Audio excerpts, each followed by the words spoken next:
Hi, everybody. My name is Darlene Rondo, and I'm the Vice President, Best Practices for Leonardo's online merchandising group, and I'll be your host for today's special event. Welcome to everyone around the globe, and I know that there are those of you from lots of countries around the world because you've been chatting in the questions box telling us you're here. So thank you, because for some of you guys, it's the middle of the night. Few housekeeping items before we begin. First, we're going to be recording today's event, and at the conclusion of our session, we'll send you a thank you email with a link to that recording, which you can share or listen to again at your leisure. You also have a questions dialog box in your GoToMeeting panel, and I see that folks have already found it, people like James, so thanks for joining us, James. And so send in your questions into that dialog box in the GoToMeeting panel. And as we move through our discussion today, we'll address those questions. And then if we have time at the end, we'll also take questions at the end. We're also going to be tweeting during today's webinar, so please feel free to join in the conversation at #LeoWebinar. I'd like now to introduce our first guest, Alan Young. Alan is the co-founder of Puzzle Partner, a strategic and tactical marketing and PR firm that specializes in helping travel and hotel companies achieve better performance and dramatic growth through their digital marketing. Alan has held key executive positions with New Trade Technologies, Hotel Information Systems, Hotel Booking Solutions, and Infor, the world's third largest ERP software company. He's the past chair of the board of directors of the Open Travel Alliance, a global hospitality industry technology standards association, and he's also been very involved with other industry associations, including AHLA, HEDNA, HTNG. Alan is a well-sought-after guest speaker who's been invited to present at World Travel Mart, ITB, High Tech, HEDNA, and the HOT Conference, among others. So we're very honored to have him as a guest speaker with us today. Thanks for joining us, Alan. Welcome. We have another notable panelist with us today, Greg Budenlis. Greg is a passionate hospitality marketer and HSMAI leader based in Boston, Massachusetts. He has a keen interest in digital trends, social media, and innovation with over 5 years of hotel and technology experience. Greg is currently the brand marketing manager for the Charles Hotel in Cambridge. Prior to that, he held digital marketing roles at the Fairmont Southampton in Bermuda. That must have been a really tough gig. The Mart Hotel in New York City, the Westin Copley Place, Boston, and the SaaS technology company Revenate. Greg graduated from Cornell's University School of Hotel Administration and has been featured as a hotel marketing expert on National Public Radio, hotelmarketing.com, and is the VP of Membership Experience for HSMAI. Greg has some excellent social media and digital marketing and storytelling examples to share with you today. So welcome, Greg. Excited to have you both. Before we continue, we're going to launch a poll, as we often do, and this does a couple of things. It helps us understand where our audience is coming from. And the first poll today that we'd like for you guys to weigh in on is, what direct booking challenges are you currently facing? Is it difficult to stand out in search results? OTAs have huge marketing budgets and I feel like I can't compete, or I don't know what motivates travelers to book directly. So if you guys could weigh in on those three, and it will help us do a couple of things. Help us understand where you're coming from for today's session, but it also helps us at Leonardo develop educational materials and future webinar topics that are of interest to everyone. So thanks, everybody. This is really interesting. It's pretty much a tie between all three of these things. So thank you. We appreciate your perspective. So let's begin today's webinar with a quick look at the travel shopping journey. When it comes to consumers' browsing and purchasing behavior online, the travel industry has one of the most complex digital landscapes. Travelers have access to unlimited resources when researching a destination, hotels, flight options, which makes gaining their attention and influencing their decisions really competitive. A study published by Expedia breaks down the shopping journey into 3 phases: inspiration, mid-funnel, and then booking.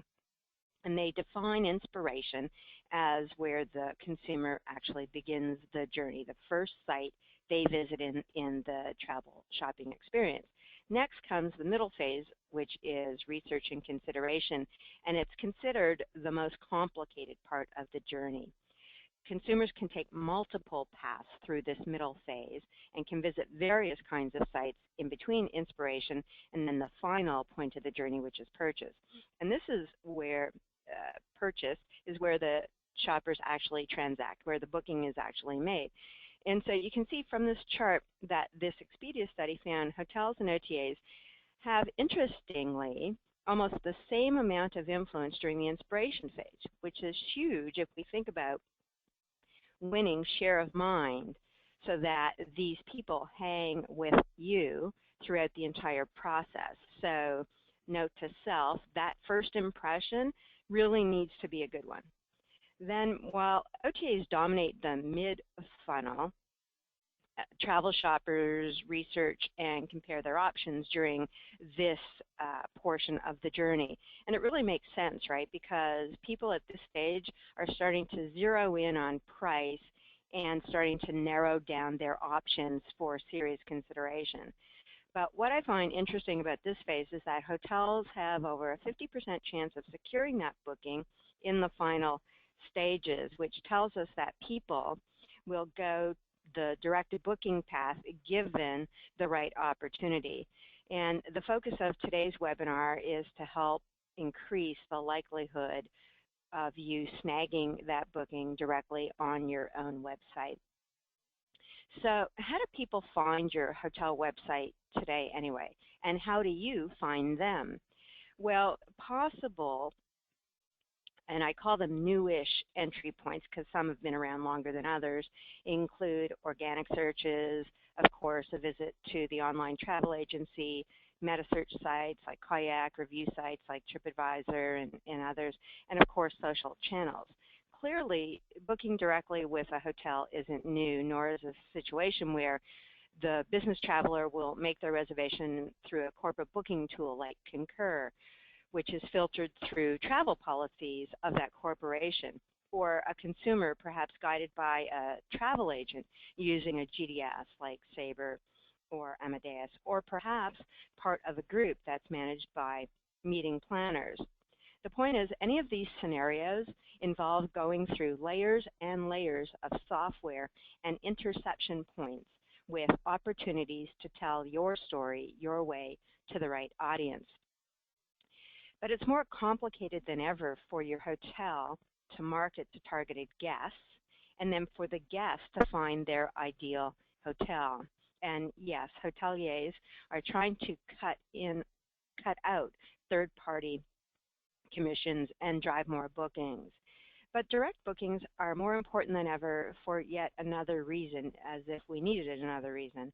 Earlier this year, Murray analyzed the cancellation rates of 3 important online channels, Booking.com, Expedia, and then the brand hotel website itself. And what they found was that on average, reservations made on Booking.com had a 39% cancellation rate compared to Expedia, a little less at 25, and branded websites actually win at only 19% cancel rates. And that tells us that the more confident decisions are being made by consumers on these direct channels. And now, after setting the stage for that, it's time to hand over the reins to Alan, who's going to give us deeper insights into this topic. Alan, over to you. Thank you very much, Darlene. Welcome, everyone, and it's a pleasure to be here. Next slide, please. There you go. Thanks. So my company focuses primarily on content development for our clients. I've been in the hotel and distribution landscape for quite a while, primarily on the technology side of things. And over time, you know, it's becoming increasingly difficult to understand the booking paths of our guests. One of your slides previously said that travel has one of the most complex digital landscapes. I believe wholeheartedly that we do indeed have the most complex digital landscape, especially as new innovators are starting to come out. Last-minute booking sites, sites that are actually trying to book hotel rooms during the day when nobody's actually staying in them. There's a startup company called Blue Lake that's just coming up that I think will get some good traction. But at the end of the day, as a consumer, there are a myriad of different things that go on in that booking path. So next slide, please. So if you look at the actual, this comes from Expedia Media Solutions, and it focuses on package content, but whether it's a package booker or a leisure booker or a business booker, I think the same holds true, that when you're looking at booking a room, you're looking at content. And you're looking at more and more content as you move your way through that funnel. And that content is going to be helping you make that final decision. So when you take a look at what the consumer is really looking for, they're looking for insights into where they want to stay, why they want to stay there, and what's that leverage point. And ultimately, that leverage point is going to be the content. Next slide. So who owns the guest? This has been something that we've been discussing for many, many years now. Gosh, a long, long time. And it's the toughest thing to try to figure out. You know, if you look at a leisure guest versus a business client, the more savvy traveler might actually be more brand oriented than, let's say, a leisure guest. And that leisure guest might be more aware of the abundance of Trivago ads, Expedia ads, et cetera, that they get inundated with on a daily basis. And they really are guests of those different channels. The brands has always struggled to ensure the fact that the guests really focus on them. There's been a number of initiatives over the last few months, actually, where brands are coming out and saying the fact that they're giving incentives for people to book direct. Does the hotelier own them, or do the travel agents? And believe you me, they are still around in full force. I believe ultimately it should be you, the hotelier, that provides the final service that should own the guest. But how do you do that? How do you ensure that? So I think at the end of the day, you stop selling and start telling. You start really working on things that focus on the experiential side of what you're delivering to your guest. At the end of the day, if you go to a Hilton, Hyatt, Marriott, Starwood, et cetera, and within their certain market segments, you're going to stay in a room that's very similar to a number of any other rooms. So what you really need to do is to pull out the nuggets of what you do exceedingly well and start talking about them to your guests, talking about them on your own proprietary site. Stories and images from guests produce a higher level of engagement. Just a quick statistic from the North American Content Marketing Institute, 73% of B2C content creators today want to create more engaging content. 55% of them believe the fact that creating visual content is a priority. And ultimately, you've got to also optimize that content. So 43% of them believe that that's a priority. But what it really boils down to is the more engaging content you can deliver to the guest, the more likely you are to have them reserve on your own proprietary sites. The websites themselves need to be inviting. They need to deliver emotional engagement and be super easy to navigate. How many times do we hear from people in today's marketplace that I'm delivering a technology or a solution to you and my 2-year-old's playing on my iPad and he can navigate my iPad better than I can? That's the consumer habit forming methodology that's coming up in today's marketplace. So as we continue to work with companies that produce websites and booking engines, etc., you need to be leaning on the ones that are incredibly easy to use and navigate. And make it easier and more compelling for guests to use your own site than those of other sites. When you go onto an OTA site, when you go onto a meta-search site, when you go onto a last-minute booking site, the navigation on those sites is primarily the same. However, there is something that's a little bit different, and that is the use of review content in order for people to make a decision. So I would suggest that a lot of companies today and a lot of hoteliers start reproducing this review content on their own proprietary sites, which will help with engaging the guests and also help with the openness between the hotelier and the guests themselves. None of us are perfect. We would all love to be perfect. However, at the end of the day, showing the guests that you're open, honest, and that you've fulfilled requirements and help guests with issues is incredibly important. Next slide, please. And Alan, we have a question from the audience from Anna. And just to your point about integrating reviews, I know Greg's going to talk about this in a couple of minutes as well. But Anna's question is, so it's to your third point, and actually the entire slide, which is, so it's not just about price, offering the best price guarantee on your website that makes it more compelling for guests to use your website versus others, but her question / statement is, it's about the entire package, right? Telling your story and showing the best value for the money. Can you just elaborate on that a little bit? Yeah, I think that's definitely correct. At the end of the day, you're going to get people that are uber price sensitive and will go to the lowest common denominator, which is price. But if you can go ahead and show the prospective guest certain things within your property that you can leverage to show differentiation versus your competitive set, et cetera, and tell great stories about that, and show fantastic images, and really kind of dovetail that into a full storytelling environment, then you have a much, much better chance at attracting that guest and closing the deal, so to speak, than you would if it is price only. So once again, the attractiveness and inviting nature of your website, ease of use, the amount of content on there, the openness of the content, I think is incredibly important. People purchase on price, but they also purchase based upon emotions. And with that in mind, it's one of those things that if you can create that relationship connection with your guest even prior to arrival, then you've exceeded their expectations even before they've walked through the front door. Exactly, right? Because it's to that value equation, which is a combination of price and anticipated experience. As you said, there are some people who only shop on price, but if everybody did, then everyone would stay at the $59 hotel, $15 a night hotel, and people don't. So, correct. I think good point. So, Anna, thanks for that question, and folks, keep sending in your questions in the dialogue box, and we'll keep teeing them up. So, here's your next slide. So, I talked about reputation. The only reason I talk about reputation a lot is the fact that I sit on a board of a reputation company. But I think that hoteliers have a chance in today's world to leverage this information to be incredibly effective.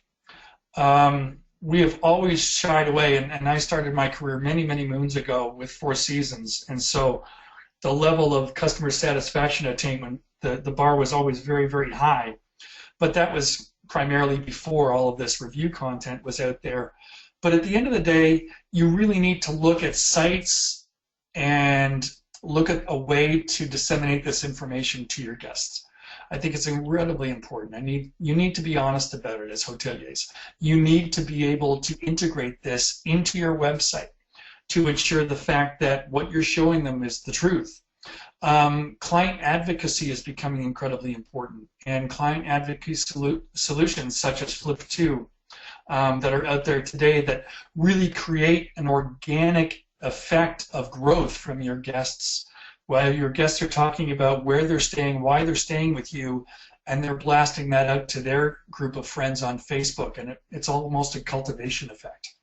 And so when you look at the dynamics on how to make them book, if you've got somebody on Facebook telling their friends how wonderful their booking process, now not somebody's going to say the booking process was fantastic, but how great the relationship has been fostered between the hotel company and the guest, myself, and now I'm going to tell my friends about it, that's worth its weight in gold.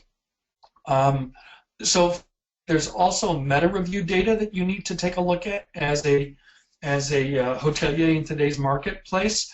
Individual reviews are the types of reviews where people will give you reams and reams of information about their stay. Meta reviews are all based upon the aggregate, i.e., 76% of the people like this hotel for its location, 35% really didn't like the pool, those kind of things. And so you can go ahead and put this type of data on your website, and I believe most every review content provider or aggregator out there today in the market has a capability to give you this type of information, so you can go ahead and put it on your website. But at the end of the day, just be honest is what I'm trying to get to. Yeah, I think a couple of points. Ivan in the audience wanted to know how do I create meta reviews, and I think, Alan, you answered his question by guiding them towards the reputation management software companies, and they can give you access to that data, right? Definitely, yeah. Yeah. And, you know, the second thing, and it's just a little story, and Greg knows Adele Gutman very well. Adele is the sales and marketing VP at the Library Collection in New York, in Manhattan. And they have, you know, very small rooms, as you would imagine, in Manhattan. And what she told me a long time ago, the story about how if you look on her website, she has pictures, photos of a number of people laying in the bed, because the issue she was having was the expectation was, you know, gee, Europeans coming over, their anticipation of a standard size bed is maybe different than what would be in her hotel. So what she did was she has, you know, one person laying straight out in the bed, or two people and a dog. And it went an awfully long way to be transparent about the size of the bed. And that was a very smart approach to communicating what the experience is going to be, because that's when people, you know, start writing bad reviews, right? If they think they're signing up for one thing and they get another. Yeah, when did a Big Mac ever look like a Big Mac? Yeah, exactly. So great stuff, Alan. For the audience, let me just recap the nuggets that Alan shared with us today. So first of all, developing rich, engaging, and helpful content that describes an anticipated experience will go a long way. The other thing Alan shared was creating a plan that is specific about how you're going to win your guests will provide a lot of guidance to you and your team as you execute on that plan and deliver what people are expecting. Listen to what people are saying about you. You know, often we do this in our personal lives as well. You know, don't ask for feedback and then discount it. You need to take it seriously and give that respect back to your guests. Choose the digital solution that fits your needs best, and that includes solutions that are going to help you achieve your marketing objectives, and that goes to your budget and the time and resources you have available to help you execute on your marketing plan. And, you know, sometimes it's hard to find the right partner. That's why Match.com has a business. You know, develop a list of questions and then ask the same of all your potential partners so that you can really do a comprehensive and consistent evaluation. So thanks again, Alan. And Alan, for those of you in the audience, will be sticking around with us so we can ask him more questions as we go along. So now I'd like to reintroduce Greg Bodenless. And as I said before, Greg is brand manager at the Charles Hotel. He's also a leader in HSMAI Boston and for the chapter membership as a whole. So Greg, over to you. Thank you, Darlene. Thank you, everyone, for taking the time to join today. Alan, fantastic presentation. What you're going to hear from me today, everyone that's on the call, is a lot of reinforcing what we've already talked about. I can't agree enough with what Darlene and Alan have said already. So to jump right in, just to, again, kind of reiterate some of the points and give some specific examples of what Alan was talking about. about leveraging social storytelling on your website. At the end of the day, that is the number one issue or the number one opportunity that most hoteliers either miss or aren't taking advantage of enough. One example that I have here on the screen here is actually a project that we spearheaded here at the Charles Hotel. We're an independent property. We have a big commitment to social media and do a lot of active social listening. But something that I realized when I joined the team a year ago is that we were missing the opportunity to really bring that social content onto our website, because at the end of the day, that is where travelers are, of course, booking. They're not necessarily booking on Facebook or Twitter. The purchase intent really happens when they're exploring our website. So we introduced what we call the Social Lounge. We worked with our web agency that we have a partnership with in California to build a very simple kind of one-page dynamic page that actually integrates all of the real-time Facebook, Twitter, and Instagram posts that we post across property. And we are a property that has also multiple restaurants, a jazz club, as well as a full-service hotel. So this, as you can imagine, is a really great place for some of our shoppers when they're looking at what their experiences may look like at the Charles. This is a great place to really see that. Next slide, Darlene. Thank you. This is another kind of representation, again, of what that social lounge looks like, which, by the way, is also accessible via mobile and tablet. One thing to note here is on the bottom right side of the screen that you look at actually the content breakdown that we look at on a kind of weekly, monthly basis. We leverage a platform called Sprout Social for our social listening and to manage social media. And one thing that we're very aware of as marketers and social storytellers is understanding the kind of mix of our content. And as you can see, and this is a mix of content across all social platforms, but as you see, the vast majority of our posts and content are photo-driven. That is by intent. That is 100% deliberate, because at the end of the day, what we've seen when we measure our success and when we try to benchmark our key performance indicators with our social media output, we've seen that we see a lot higher engagement on photo-driven content. Video is becoming a lot more important, which we're not going to get to today, but that's a whole other conversation that we, as you see on the screen, are not actually taking advantage of as well as we could.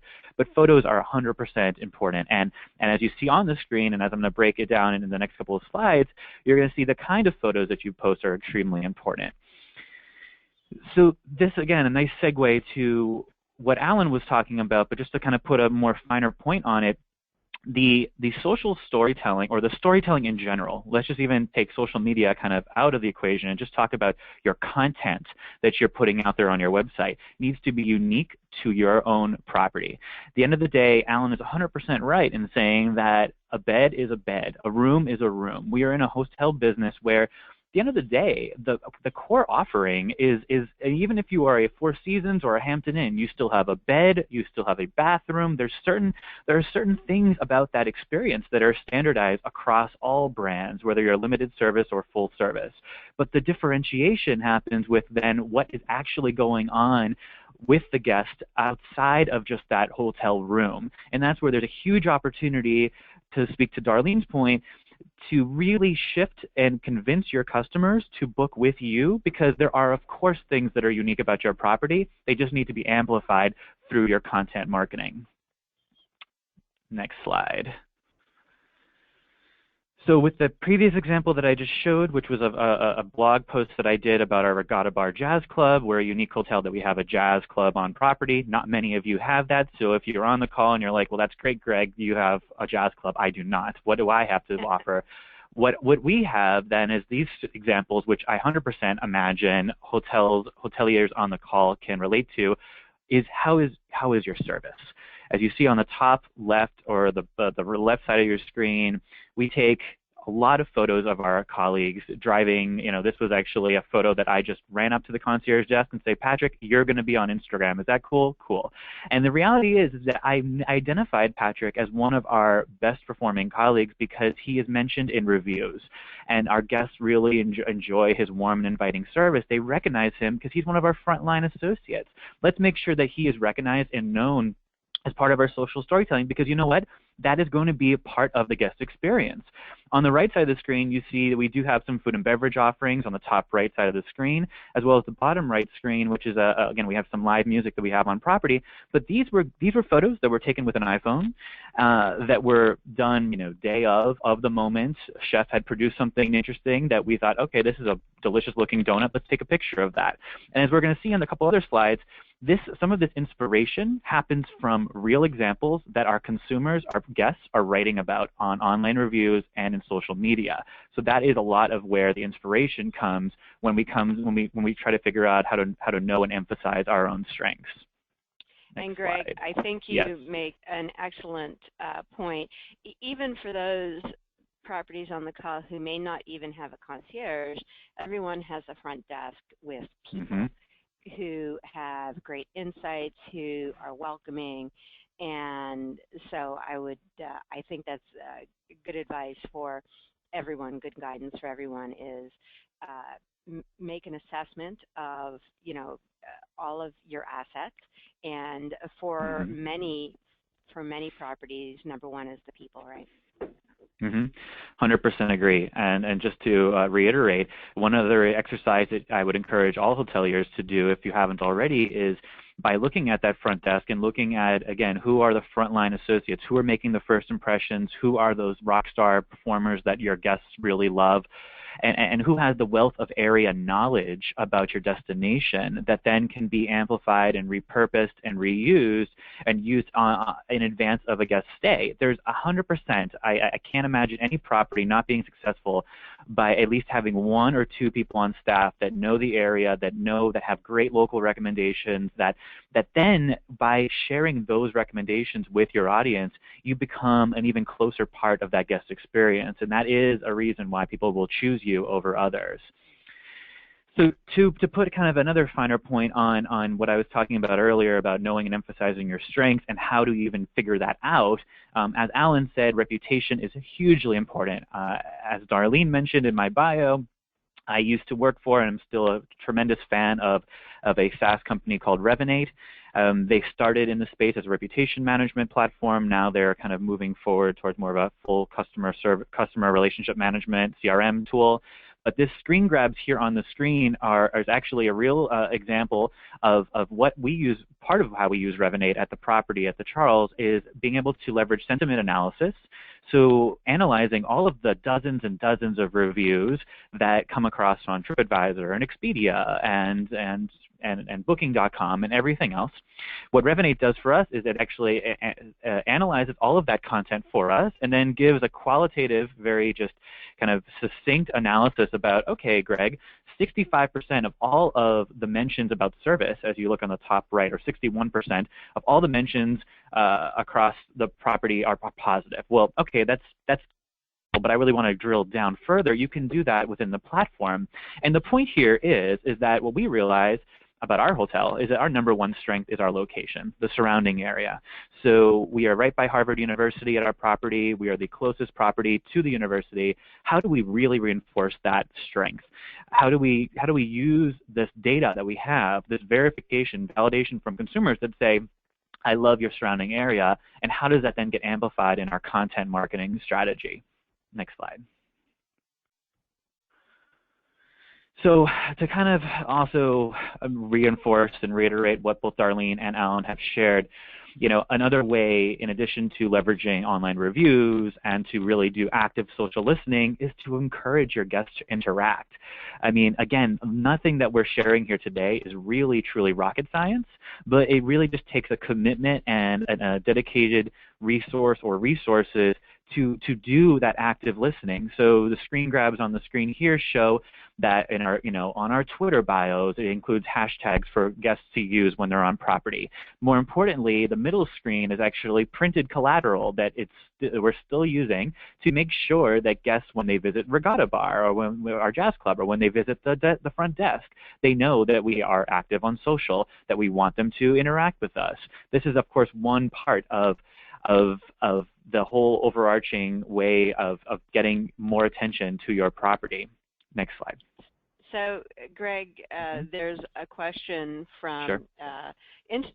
funnily, Charles in the audience, and he wants to know that middle physical piece, is that something that's in the bar, that on the table or something? Yep. So that piece is actually, we print it out as a quarter card. We have it printed, but it's also a digital sign.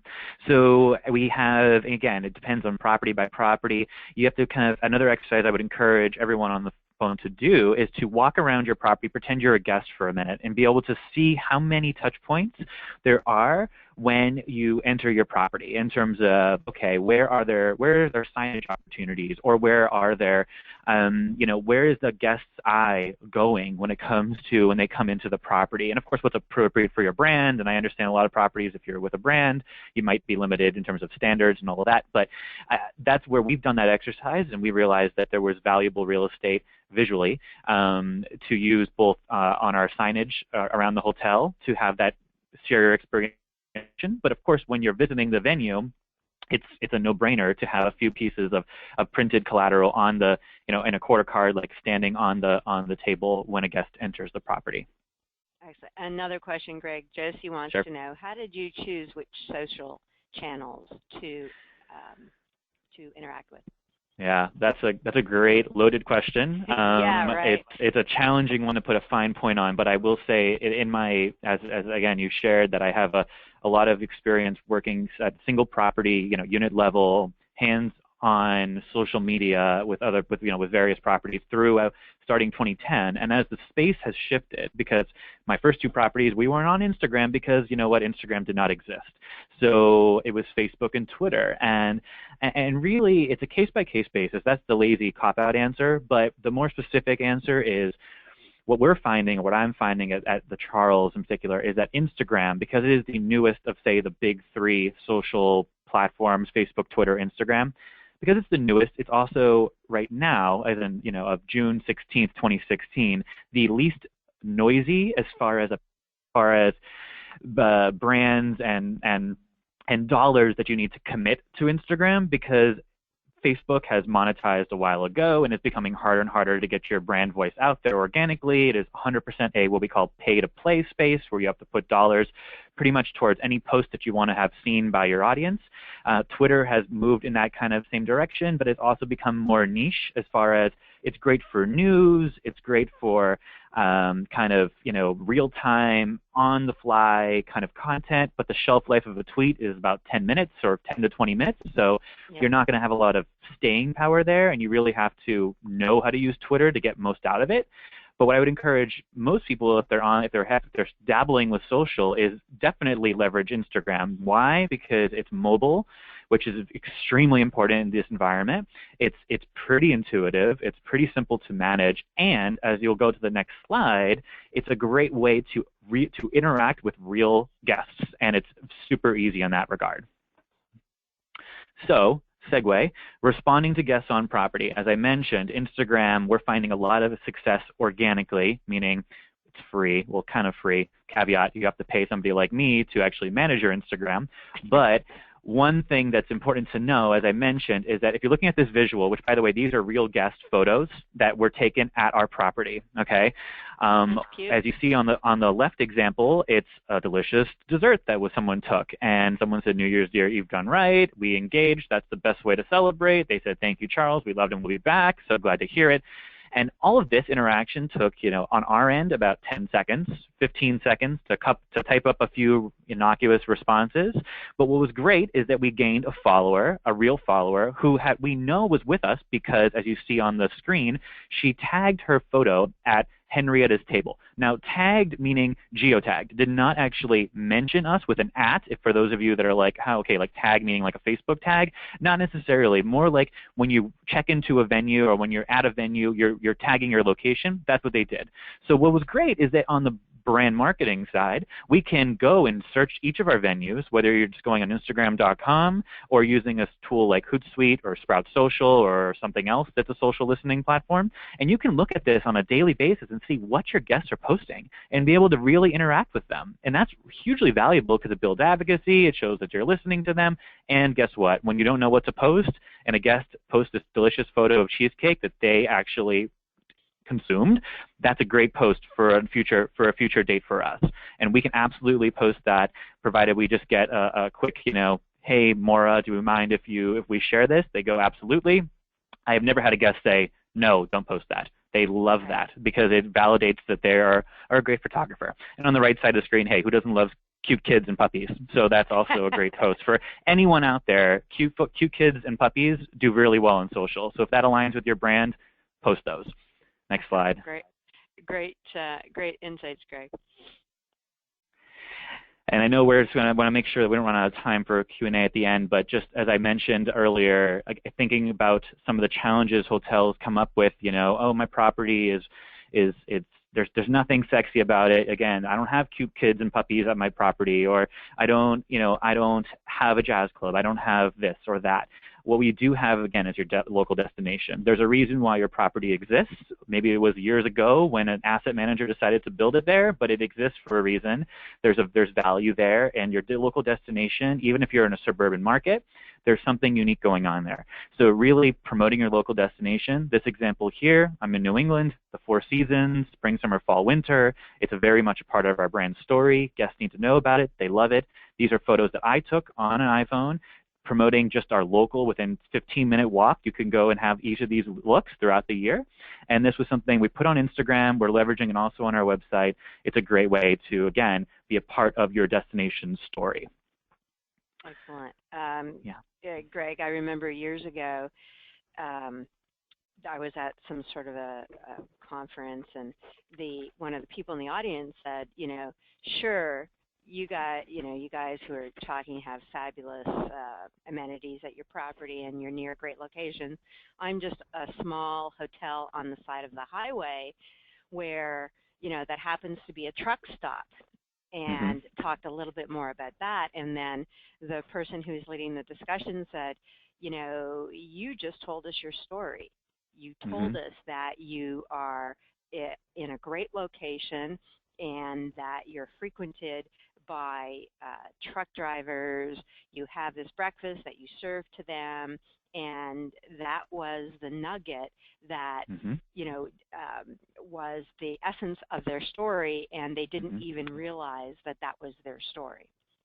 And so I always, when I hear someone, you just said, there are all kinds of things that you can promote if you open your eyes. And also, I find, and this is a big social media guy, if you look at what your guests are saying about you, that helps you define what your story is and helps you craft your story to know what you're bringing to the table.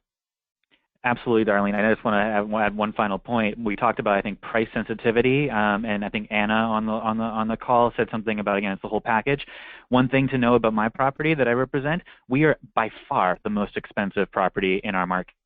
That is both a blessing and a curse. And when it comes down to convincing somebody to pay the money to stay with us, we're not ever competing on that. I mean, we have to explain what the value is, but we're not going to compete on price. And at the end of the day, we have, again, our own defined customer base that wants to be there because of these pretty photos, because they know that they can pivot and walk to XYZ places, and particularly Harvard University, within 3 to 5 minutes. So that's super important. And again, case-by-case basis, know your property strengths, know your weaknesses, and how to overcome them through storytelling, visually, and content. So there you go.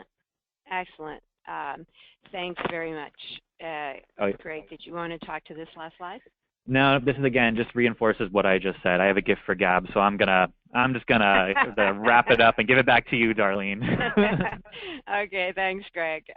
Great stuff, and there's tons of questions that we have coming in, so keep them coming, and we'll address them in a couple of minutes. So just to recap what Greg was sharing with us, more than half of travel shoppers won't even book without checking in with strangers, oddly enough, and certainly friends. And so make it easy for them by integrating your social tools right into your website. And, it's your story, so tell it your way, because only you can, I think, was one of the takeaways I heard. Be authentic, create narratives around your strengths, something that a very famous salesperson, Zig Ziglar, once said, if you want to be liked, you have to be likable. And when you are, people are going to more readily interact with you if you're not selling to them. And that's something that Alan said up front as well. And to Greg's point about having them on property, you really have them in the palm of your hand, right, when they're on at your hotel. And so it's really important. This is a great opportunity to start building a relationship with them. And so Greg gave us some tips to do that better. And then help them experience the destination. After all, the destination is part and parcel of staying at your property. Very few people will arrive on site, go to their room, and never leave again until it's time to catch their plane home or get in the car and go home. So promoting the local destination is key. So thanks, everybody. As I said, we have a couple more questions that I want to take at the end. But first, we'd like to do another poll, and we'd like you to help us understand your perspective on this question. I'm experiencing the following problems with my website. One, is it not driving enough traffic? Is it not driving enough conversions? Is it too expensive to maintain? Is it difficult to keep updated? Or, you know what, I'm all good. My website is performing just the way I want it to. So if you could weigh in on that. So far, not very surprisingly, not driving enough conversions seems like it's the number one answer, followed by difficult to keep up to date. And a lot of people are actually pretty satisfied. 25% of you say you're satisfied with your current website, so good for you. So thanks, everybody, for weighing in, and I'm going to close that poll and just continue with a couple more items, and then we'll tee up questions. So just a little bit about Visly and Leonardo. Visly is powered by leading cloud-based technology, and it's really a complete multi-channel digital marketing system that's built just for hotels and alternative accommodation providers, which gives you control of your digital marketing because it empowers you to create, publish, update, and maintain these visually stunning hotel websites, mobile sites. It has social media apps integrated with it, and then there are also digital brochures that get syndicated to third-party travel sites like Orbitz and Priceline and TripAdvisor, etc. And it really helps hoteliers with their digital marketing because it helps reduce your marketing costs because it's really a low monthly subscription fee. It's easy to manage without having to know all the technical skills about a website and digital marketing. It eliminates turnaround times that are sometimes experienced when you have to deal with a third party to make updates. It centralizes it all in one system, and it really gives you control over your digital marketing, as I said before, to tell your story your way. And it's built, we call it purpose-driven, because it's built with conversions in mind to actually maximize results and generate revenue. More than 4,000 hotels around the globe are using it today, and we have a free trial going on. So if you would like to take a spin with Visly, we'd love for you to do that, and you can contact us after the webinar. So as I said up front, we are going to send you a thank you for joining us email with a recording of the webinar that you can share with your colleagues or listen to again. And next month's event is going to be talking about mobile and how, first of all, what a well-performing mobile website looks like and how you can use it to actually drive more direct bookings. So invitations will be coming to your inbox soon. And then one last poll for you guys, if you would. What topics do you want to learn more about? And this is going to help us with future webinar topics, but also, as you may know, we do a lot of blogging, and we do a lot of white papers and a variety of educational materials. So if you could let us know what you're interested in, then we will produce materials on those topics. So looks like how to create a story that overshadows the OTAs. Okay, we know where you guys are coming from. Well, thanks very much for sharing that with us. And now we have a couple of more questions. We'll bring back Alan and Greg for these questions. The first question is, and it's from Cecilia. Cecilia has 3 hotels. Maybe she's from a management company. And she says 2 hotels share a parking lot, and then the third is a mile away.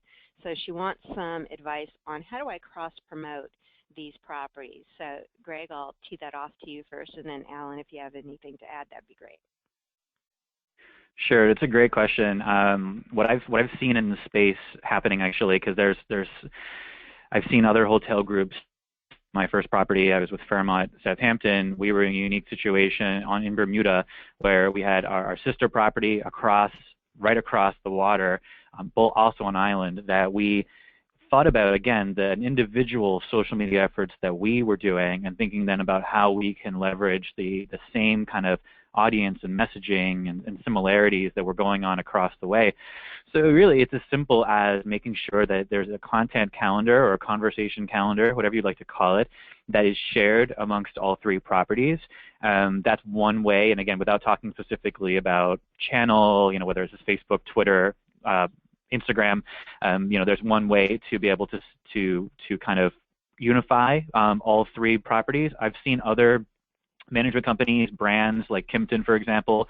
Kimpton's approach when they have multiple properties in a certain city, on Twitter, for example, they have one voice. It's Kimpton in Boston, Kimpton, DC, Kimpton in SF, and they have one voice that basically shares the voice or shares that kind of the brand equity around all 3 properties. Now, of course, those are examples where the brands are unified. So it really does have, there's other, layers to that answer in terms of if, say, it's a DoubleTree and another brand, the Hilton, well, actually the same brand. So I guess it really depends though on like kind of what those layers are. But those are just a couple of examples where I've seen it firsthand done in kind of more of a cluster approach.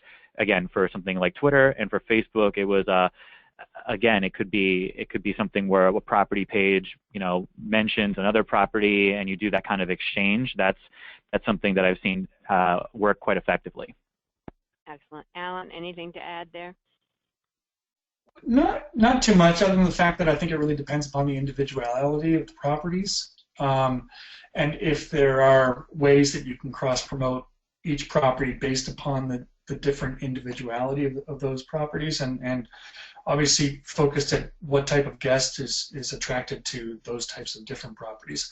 I would reiterate, however, that Greg talked about a content calendar, and I think at the end of the day, content works, but there needs to be a proper cadence behind it. Without cadence, content can get lost, so you've got to make sure that all properties are in sync with the amount of content that's going to be produced both corporately and for each individual property, so it doesn't feel like you're stepping on each other's toes. No, that's a very good point. And you talked about which guests you're targeting.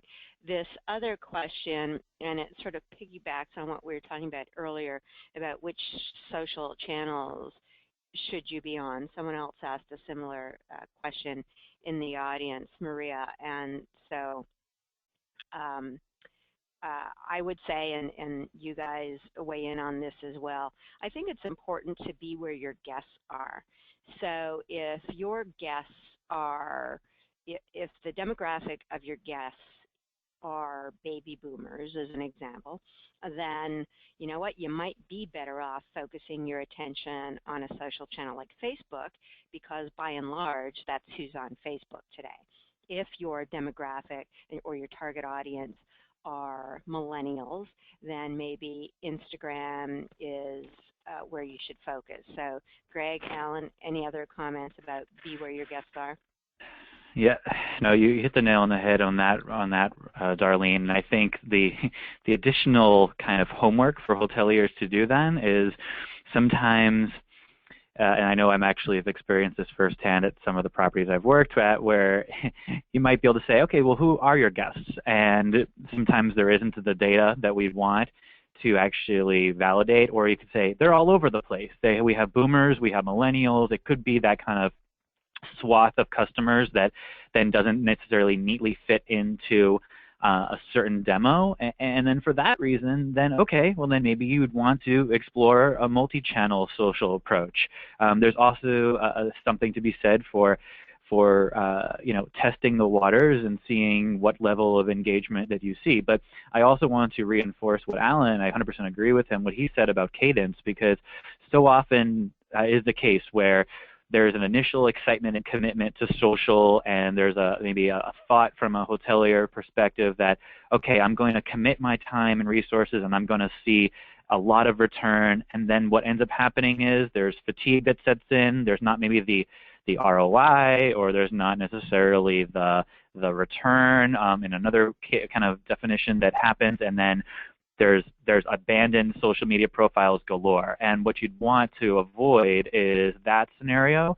You'd much rather be more deliberate, maybe just listening in the space. Maybe it's not creating an account on Twitter or even Instagram, but taking a little bit of a time to do some market research and just to see for what your comp set is doing, and to see what is out there in order to then really kind of identify and figure out what approach you take, because that's hugely important. If no one else is, nobody in Bermuda, when I was in Bermuda, was tweeting. I mean, I was trying to be as active as I could, but nobody on island was tweeting to me. It was more about who was tweeting in Boston and New York. And there's the data to actually help you make your decision. But it's a process. That's my point here. Alan, anything to add? The only other thing that should be talked about briefly is the Microsoft purchase of LinkedIn.